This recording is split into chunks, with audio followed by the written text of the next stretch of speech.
Sabe-se que a região da Crimeia é ponto estratégico de ligação logística entre o sul de Kherson, oeste de Mariupol e com toda a região de Donbas, onde as tropas russas possuem maior concentração de emprego tático e de mobilidade. A retirada total das tropas russas sobre a região sul dá aos ucranianos a sensação de vitória e sentimento de devastação das estratégias russas. Do ponto de vista geopolítico, este é o momento, haja vista que Putin deixou suas tropas expostas diante das artilharias mais fortes da Ucrânia sobre o leito de transição ocidental do rio Dnipro, bem como na possibilidade de sabotagens na usina de Kakhovka. Sob os planos auspícios em retirar totalmente sua presença militar da região, Sergei Surovikin autorizou a destruição de todas as pontes de ligação com a região ocidental do rio Dnipro, com a região de Kherson ao sul, a fim de retardar o avanço do exército ucraniano, mais bem organizado em artilharia e meios de contra-atacar com maior rapidez. As imagens de satélite da Maxar corroboraram as declarações feitas por fontes ucranianas e russas de que as tropas russas destruíram a ponte de Antonovsky e a ponte ferroviária perto da cidade de Kherson e a ponte da barragem de Nova Kakhovka, a leste de Kherson, sobre o rio Dnipro, e a ponte da Rivka, nordeste da cidade de Kherson, sobre o rio Inhulets, em uma tentativa final de bloquear os avanços ucranianos em direção ao centro de Kherson. Observando a calmaria evidente na capital regional, em 11 de novembro, os cidadãos saíram às ruas, munidos de bandeiras da nação, e hastearam com fervor sobre os principais pontos administrativos para mostrar ao mundo que venceram os russos em Kherson. Antes da retirada total da Rússia, Kiev estava avançando gradualmente sobre a cidade do noroeste e nordeste nas direções de Kherson. Muito provavelmente o próximo grande alvo seria a tomada total da capital regional, por estar a apenas 7 quilômetros de distância do ponto mais próximo, mesmo com concentração militar reduzida.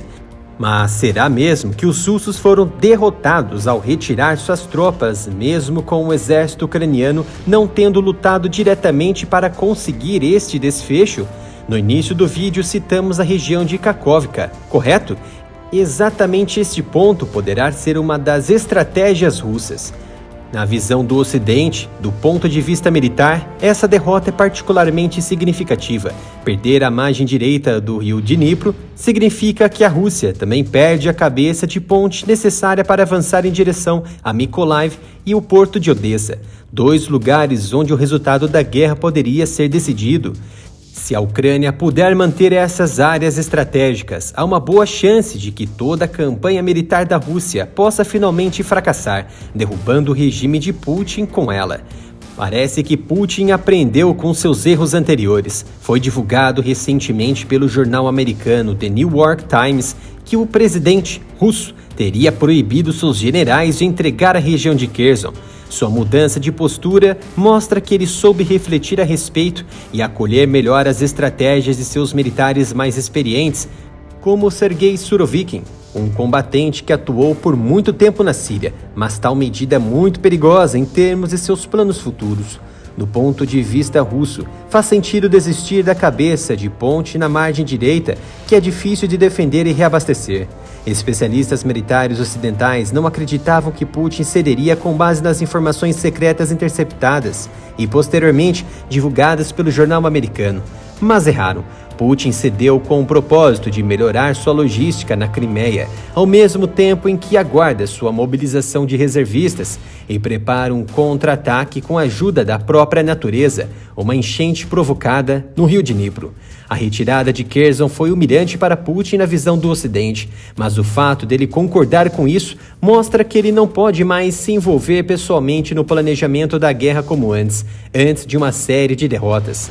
Apesar de ser um hábil sabedor das geopolíticas, estratégias militares e de espionagem, Putin não desistirá de seus planos de ocupar o máximo de território ucraniano possível e derrubar o governo em Kiev, ou pelo menos consolidar sua presença em Donbas. Muitos analistas preveem que seja improvável que a Rússia dê ao exército ucraniano uma chance de se estabelecer e passar o inverno que se aproxima em Kherson com muita comodidade. Um dos planos do exército russo será explodir a barragem com minas programadas em Kakhovka, a montante de Kherson.